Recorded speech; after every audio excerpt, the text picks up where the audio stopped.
Muchas gracias, Sandra. La verdad es que habéis planteado una situación, habéis hecho una contextualización y súper interesante, ¿no? En el caso de Provivienda, los programas, que es verdad que muchas veces no se conocen incluso entre las propias entidades pues, nos llegan consultas que muchas veces se canalizan a través de otros agentes, pero que es verdad que yo creo que es lo positivo que tienen.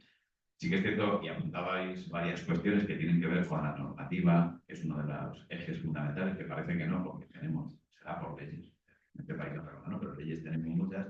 Tenemos una ley de vivienda estatal, tendremos una ley de vivienda autonómica, tenemos leyes que tienen que ver con los temas de la estabilidad, lo que estabais viendo. Has apuntado el tema de la accesibilidad, que no quiero que se nos pase, porque muchos de los grandes problemas que estamos viendo también y de esos modelos de vivienda tienen que ver con graves problemas de accesibilidad. Una de las leyes que desde el tercer sector llevamos pidiendo muchos años su modificación y su actualización es la ley de propiedad horizontal, que se están dando pasos, sabéis que se han cambiado cositas, pero al final, los compañeros y compañeras de Cocencia a nivel estatal tienen un estudio muy reciente donde más de 100.000 familias, más de 100.000 personas en situación de dependencia o discapacidad o personas mayores no pueden salir de sus hogares, no pueden salir de su casa de manera autónoma, necesitan hoyos, adaptaciones, etcétera, porque los modelos en los que viven y demás, y que sobre todo tenemos que prever también de cara al futuro, ¿no? Que lo que decimos muchas veces, esas adaptaciones, esas ayudas que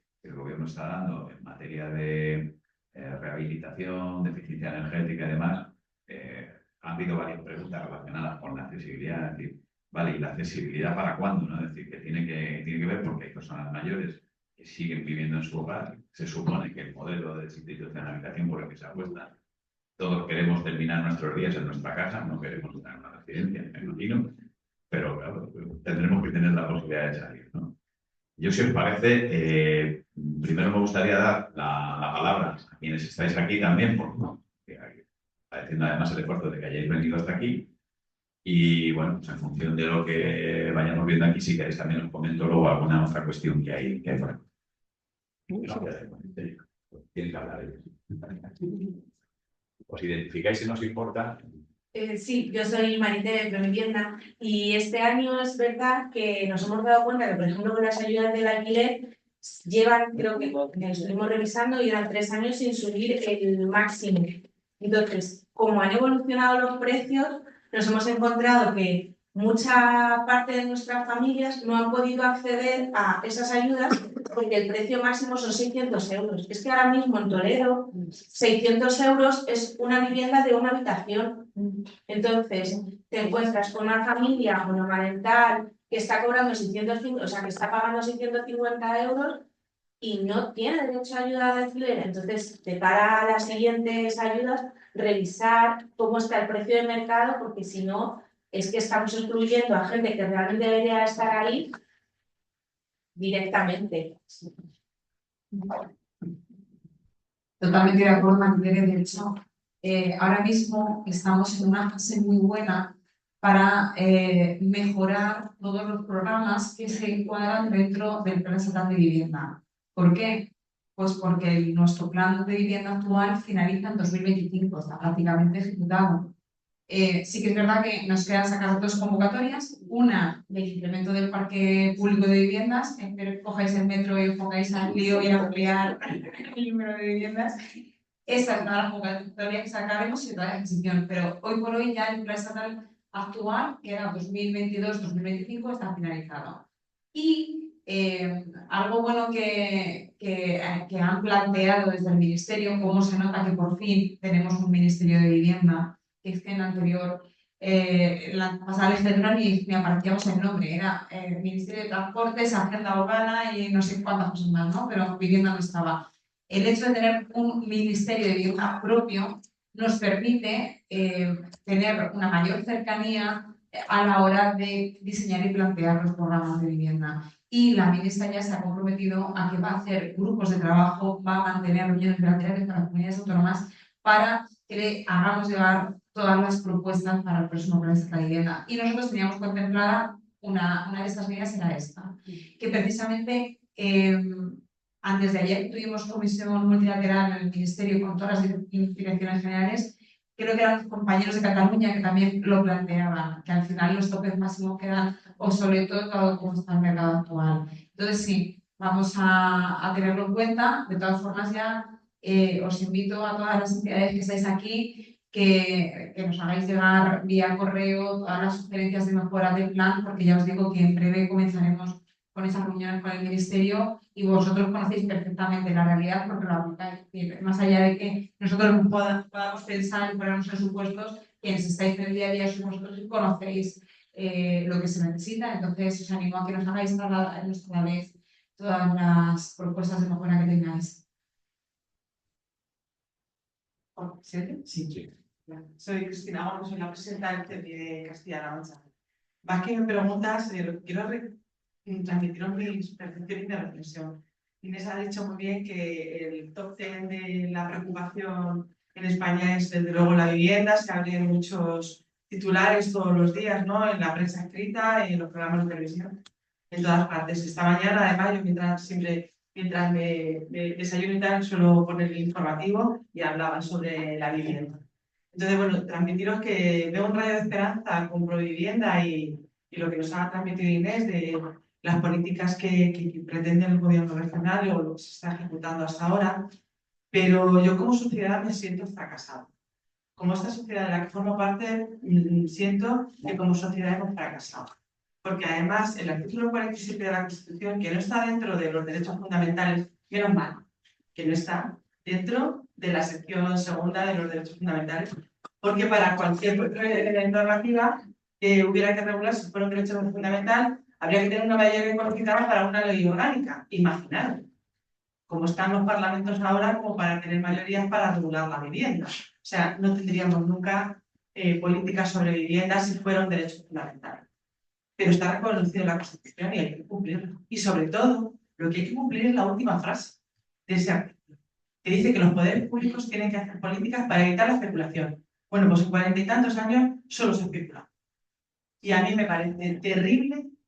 En Castilla-La Mancha creo que todavía no hemos llegado a eso. Pero en Baleares me parece terrible que el hospital de Ibiza enfrente tenga una explanada llena de autocaravanas donde viven los médicos, donde los policías tienen que vivir en coches. O sea, es que de verdad que tiene que ocurrir para que todos nos concienciemos y que, como bien has dicho tú, la base fundamental del proyecto de vida de una persona es una vivienda digna.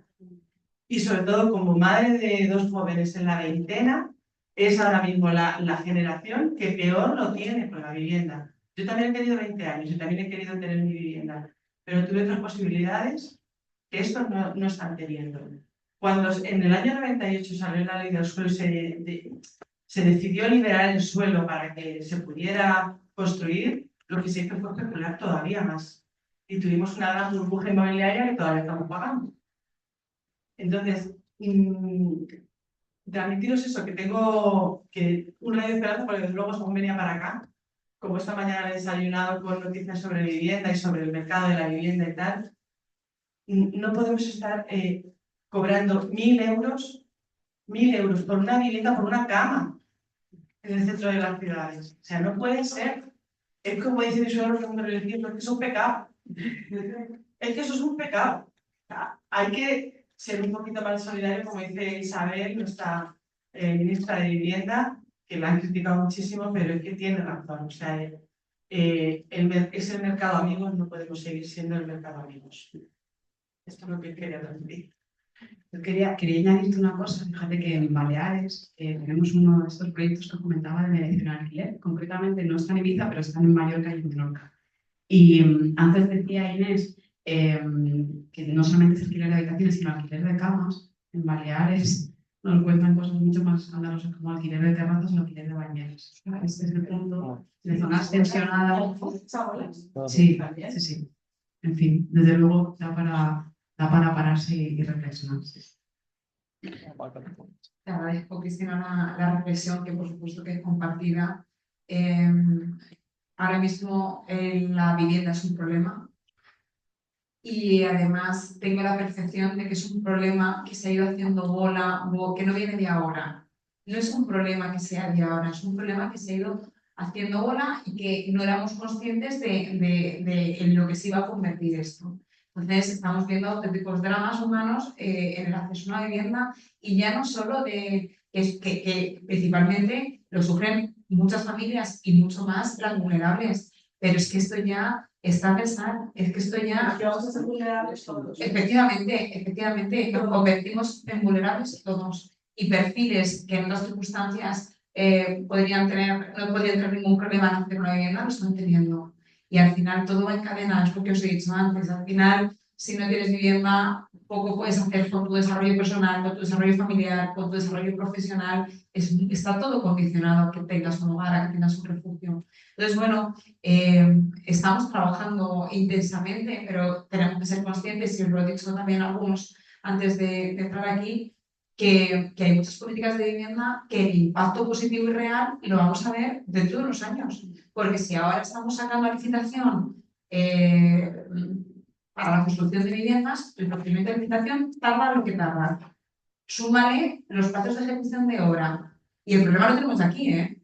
Entonces, hay un gap porque no se ha actuado antes. Totalmente de acuerdo, porque no se ha actuado antes. Porque al final, como nos pasa siempre en nuestro país, también en mi opinión, esto no ha ido a más porque afortunadamente tenemos una red de apoyo familiar enorme, que es la que nos sostiene en las crisis. Y cuando ya la red familiar ya no puede, porque al final tiene que gastarse más del 30% de sus ingresos en una vivienda, no puede permitirte pagar un alquiler y si tienes 2 hijos y estar estudiando. Cuando eso ya está ya el problema. Pero ha estado latente gracias, una vez más, a que hay una red de apoyo familiar. Y bueno, pues yo soy optimista, yo creo que está en la agenda social y gracias también a que está en la agenda social ya está en la agenda política. Al final la sociedad muchas veces empuja para orientarnos en las políticas que tenemos que desarrollar. Y soy optimista, pero nos esperan unos meses de algún año complicado en materia de vivienda. Nos cambió.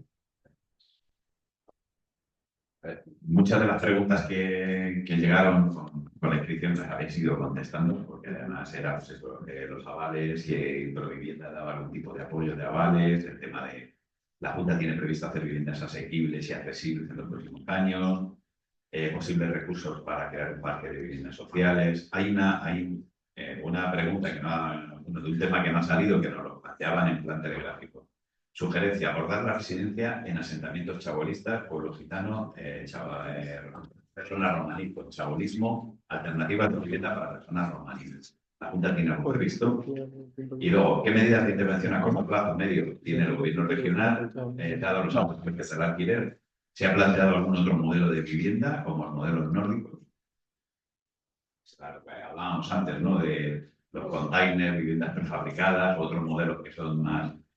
Y demás, ayudas a la accesibilidad, el tema de las viviendas y el tercer sector ante el nuevo modelo de cuidados, si está prevista la adquisición de viviendas o la cesión de viviendas a entidades del tercer sector para viviendas sociales apoyando a personas con discapacidad. Y se contemplan medidas de accesibilidad política de vivienda a personas con discapacidad visual. Me he perdido. Hay de todo. Vamos por la Hay de todo. Vaya la primera.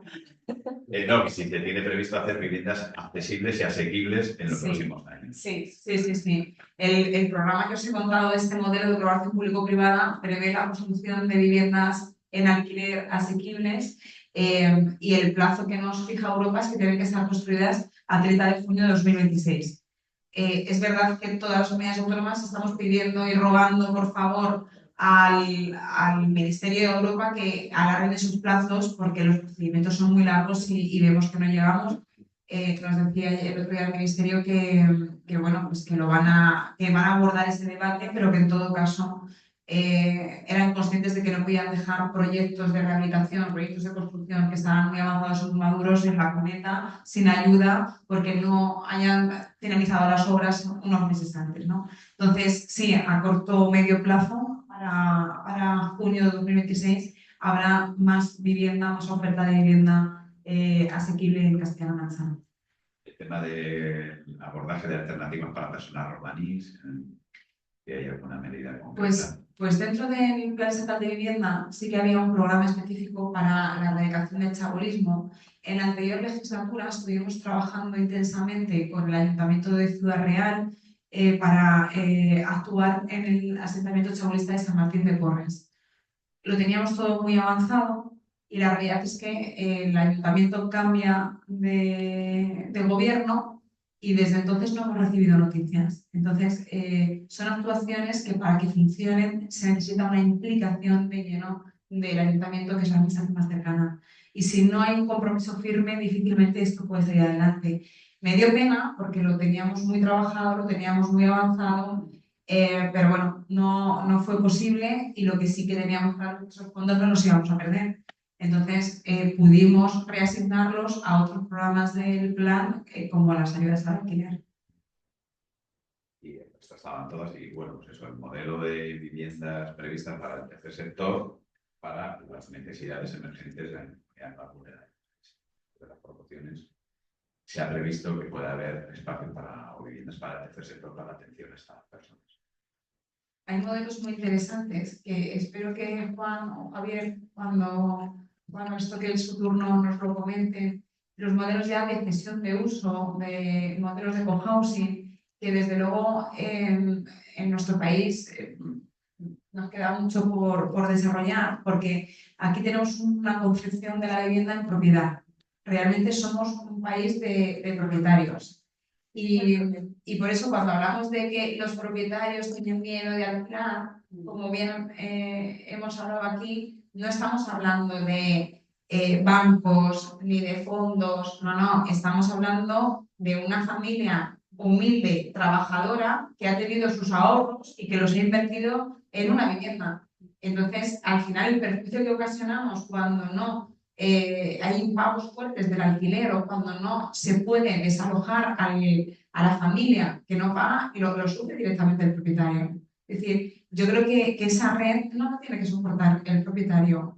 La tendríamos que asumir las administraciones públicas con recursos, pero no debe de recaer en el propietario porque estamos hablando de perfiles, pues eso, de familias trabajadoras que necesitan, como bien ha indicado, necesitan sus ingresos del alquiler para vivir, para su día a día.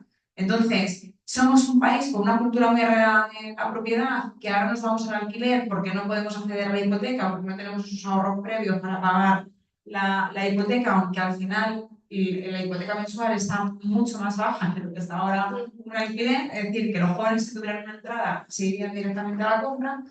Y existen otros modelos que son muy interesantes, que son los que os digo, de cesión de uso, que es el disfrute, el usufructo de la vivienda durante muchos años, especialmente durante toda tu vida. Entonces, esto que a mí me lo explican Juan y Javier muchas veces con mucho mimo y tal, es complejo, así que se lo voy a dejar a ellos para que lo expliquen ahora.